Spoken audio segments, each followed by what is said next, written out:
ஒரு அம்பை விட்டால் ராவணன் மாய்ந்து போவான் என்கின்ற நியதி தெரிந்தும் கூட ராமன் சொன்ன வார்த்தை, ஆயுதங்களை இழந்து நிராயுதபாணியாய் நிற்கிறாய், போருக்கு இன்று போய் நாளை வா, இன்று போய் நாளை வா.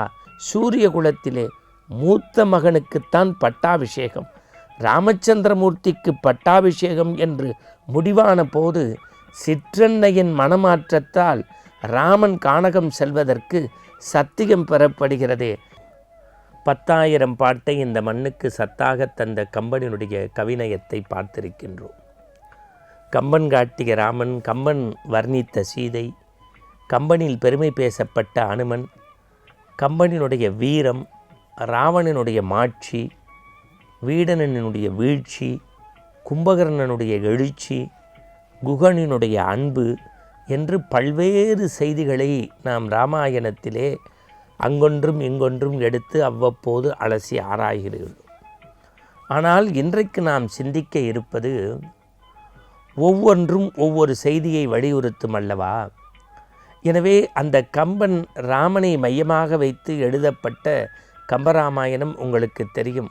வடமொழியில் வால்மீகி எழுதினாலும் கூட தமிழ் மண்ணுக்கே உரிய இயல்போடு வடித்து காட்டியவன் கம்பன். அந்த கம்பன் வாயிலாக ராமகாதை மூலம் நமக்கு சொன்னது எது என்றால், அறம் பேசிய ஒரு இலக்கியமாக அதை படைத்து காட்டினான். நாம் பக்தி இலக்கிய வரிசையில் இராமாயணத்தை போற்றினாலும் கூட கம்பன் காட்டக்கூடிய அறத்தை இன்றைக்கு அற உணர்வோடு சிந்திக்க இருக்கின்றோம். நான் நேரடியாக உங்களை யுத்தக்களத்திற்கு அழைத்துச் செல்கின்றேன். ஒருவன் நிராயுதபாணியாக நிற்கின்றான், தன்னை எதிர்த்தவன். இப்பொழுது அவனுக்கு ஒரு நல்ல சந்தர்ப்பம். ஒரு அம்பை விட்டால் ராவணன் மாய்ந்து போவான் என்கின்ற நியதி தெரிந்தும் கூட ராமன் சொன்ன வார்த்தை, ஆயுதங்களை இழந்து நிராயுதபாணியாய் நிற்கிறாய், போருக்கு இன்று போய் நாளை வா, இன்று போய் நாளை வா. அந்த வார்த்தை இருக்கிறதல்லவா, உண்மையில் அறத்தின் நாயகன் ராமன் என்பதை அணு அணுவாக காட்டிய இடம் நமக்கு யுத்தகாண்டம். மற்றொரு செய்தி, நீங்கள் கும்பகர்ணனுக்கும் ராவணனுக்கும் நடைபெற்ற உரையாடலை பார்த்தால், உண்டவனுக்காக உயிர் கொடுப்பதற்காகவே வாழ்ந்த பாத்திரம். ஆனாலும் தர்மம் அதரம் பேசுகின்றான் கும்பகர்ணன். அண்ணா, நீ மாற்றான் மனைவியை சிறைபிடித்து வைத்திருக்கிறாய், என்னை போர்க்கோலம் பூண்டு போர்க்கடத்து அனுப்புகின்றாய். இந்த கும்பன் போருக்கு சென்று வென்று வருவேன் என்று நீ ஒருபோதும் நம்பாதே. விதி என் பிடர் பிடித்து தள்ளுகிறதே தவிர பிறன்மனையை நீ நினைத்த மாத்திரத்திலேயே அழிவாய் என்கின்ற அறச்செய்தியை உனக்கு வலியுறுத்துகிறேன் என்று ராவணன் சபையில் ராவணனிடத்தில் அறத்தையும் வீரத்தையும் நெஞ்சிலே நிறுத்தி பேசிய ஒரு அறப்பாத்திரம் கும்பகர்ணன்.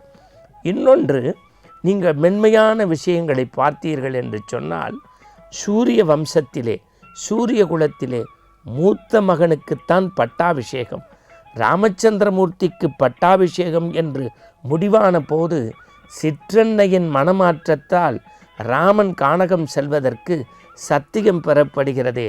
அந்த சத்தியம் தாய்க்கு எட்டதனால் மன்னவன் பணி என்றாகிலும் நும்பணி மறுப்பெனோ, என் பின்னவன் பெற்ற செல்வம் அடியேன் பெற்றதென்று என்று ராமன் புறப்பட்டானே, அதுதான் சொல்லின் அறத்தை அவன் காத்த செய்தி.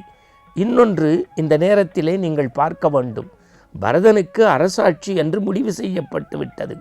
ஆனால் அவன் என்ன சொல்கின்றான், இந்த குலத்தில் தோன்றியவர்கள் மூத்த பிள்ளைக்கு பட்டாபிஷேகம் செய்வதைக் காட்டிலும் இந்த பரதனுக்கா பட்டாபிஷேகம் என்று கானகத்திற்கு சென்று உடன் பிறந்த அண்ணனின் பாதுகையை பெற்று அரியணையிலே வைத்து அரசாட்சி செய்தான் என்றால், மரபை சற்றும் மாறாத அண்ணனுக்கு பின்பிறந்த தம்பியாக பரதன் அறத்தின் நாயகனாக கம்பன் அவனை எப்படி காட்டுகின்றான், அறம் மண்டும் பள்ளத்தான் என்கின்ற அறத்தின் செய்தியோடு காட்டுகின்றான். நாம் ஜடாயுவை பற்றி பலமுறை பேசியிருக்கின்றோம். இன்றைக்கு சமூகத்தில் இராமாயணம் நமக்கு எப்படி உதவுகிறது என்றால், ஒருவருக்கு அநீதி நடந்துவிட்டால் நாம் நமக்கென்ன என்று செல்கின்றோம். ஆனால் விலங்கினத்தை சேர்ந்த ஜடாயு ஒரு பெண்ணுக்கு துன்பம் என்றால் நானே முன்னிற்பேன் என்று ராவணனுடைய கொடியையே வளைத்தது என்றால் பிறருக்கு உதவ வேண்டும் என்கின்ற எண்ணத்தை ஒரு விலங்கிடமிருந்து நாம் கற்க வேண்டும் என்கின்ற அறத்தை வலியுறுத்தியவன் கம்பன். இவை எல்லாவற்றிற்கு மேல் நான் அனுமன் என்கின்ற அந்த சிறுபாத்திரத்தை பார்க்கின்றேன். அவன் இலங்கைக்கு வந்து சீதையை பார்த்து ராமனிடத்தில் சொல்வதற்கு முற்பட்ட போது அவனை சிறைப்பிடிக்கின்றான் ராவணன். ஆனால் அங்கேயே அனுமனுக்கு தீங்கை விளைவித்திருக்க முடியும்.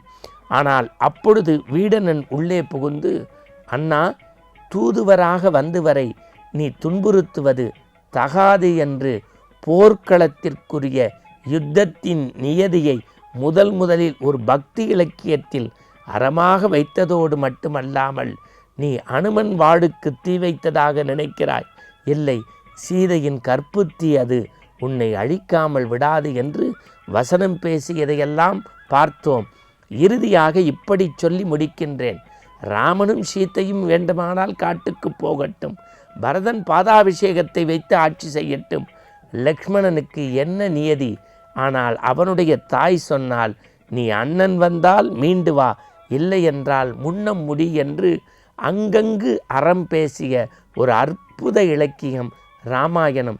ராமாயணத்தை படிப்பதும் கேட்பதும் பார்ப்பதும் முக்கியமல்ல, அறம்படி நடப்பதே ஆனந்தம். மீண்டும் நற்சிந்தனையோடு நாளை சந்திப்போம். வணக்கம்.